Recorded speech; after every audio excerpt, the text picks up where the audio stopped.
Advocate Pule Seleke has been announced as the person to head the Special and Independent Investigation Committee in the City of Joburg. The move follows a string of allegations of corruption and fraud implicating officials and councillors.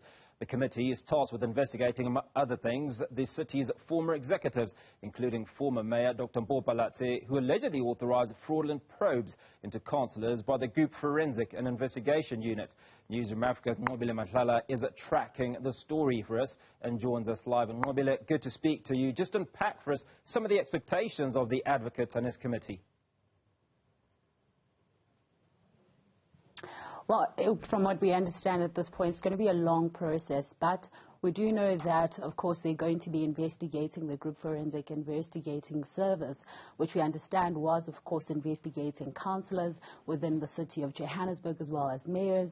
But now the investigator will be investigated, and I want to bring in, of course, the advocate to tell us about that investigation, because it's one that's very important. It's quite interesting that a group that was established for so long to investigate is now being investigated. What would you be looking at? Okay. Thank you.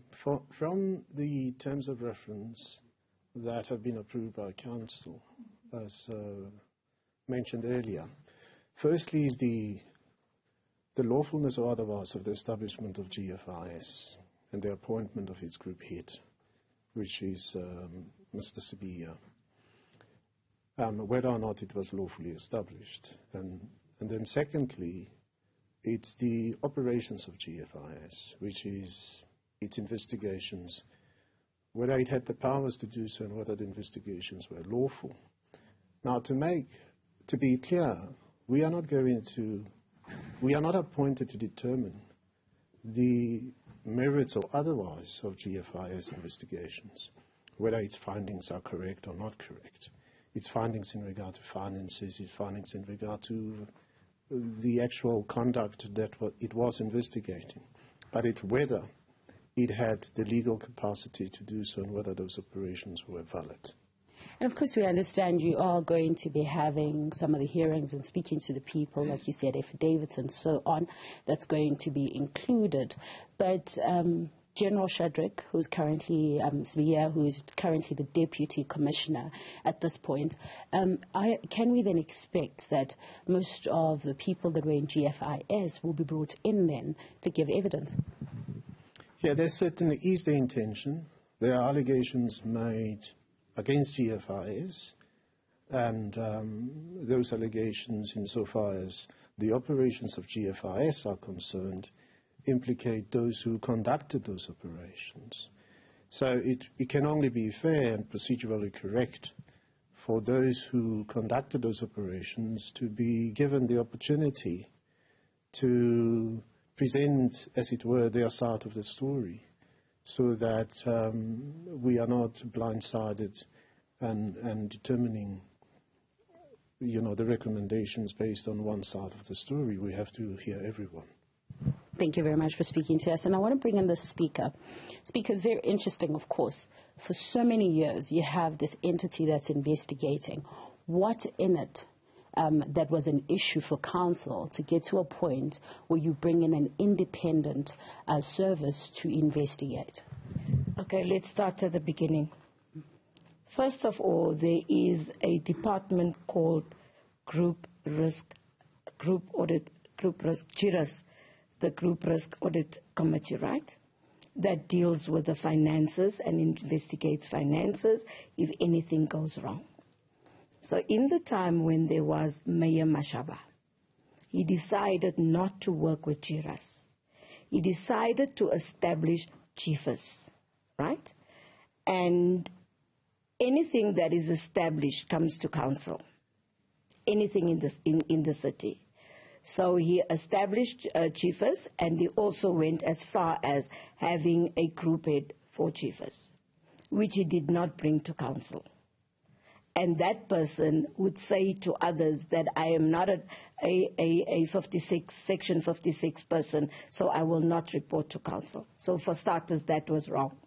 And that is where, when I was in opposition with others as the minorities, we walked out because we did not agree with it. And thus came other councillors came and reported this. But then there was also machinery that was bought by chiefs that would tap into people's phones, that would tap into a lot of things. You walk past there, you are actually, everything is seen, what you're wearing, how you're wearing it, right to the bottom. And those were the things that we were not agreeing with. But then also, the city has an IC, an integrity commissioner, and only an integrity commissioner can investigate councillors as per the rule of council. Nobody else can investigate councillors, and councillors were investigated by chiefs. That's 3. Section 55, when these people do wrong, they are to be reported to council. A report needs to come to council, and council then deals with them and sends them to ethics or wherever they have to go to. But they cannot be investigated by chiefs. That was put there unlawfully, illegally, and even its head was put illegally in there. So these are the reasons why we've had to bring this issue to have an independent investigator. And this is what their job will be. Speaker, obviously for so long, because it operated for many years, there were these investigations. What happens to these investigations then? Because there were some already that were ongoing.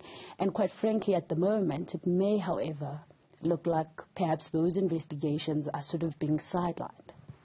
Well, I think you've been here through the media briefing, and you've heard what the team is saying, what they are going to do and how they are going to do it. We cannot say that those investigations are going to be stopped or they are going to carry on. It depends on what the team brings to us, and we will then be able to respond to that and give you answers towards that. But at this stage, we have everything in the hands of the independent investigators, and they will then brief us, and we will then bring it to you and to council, and that's how it's going to be. Of course. Thank you very much, Speaker, for speaking to us. Of course, as you can hear there, Hugo, the investigation, of course, will start. And we know that the Independent Investigation Service will look into the validity. And we understand that all those that has been done, or all that's been investigated, will be part of the investigation. But not to say the investigation itself is being investigated, but rather the one that was investigated will be investigated. So very interesting there, Hugo, isn't it?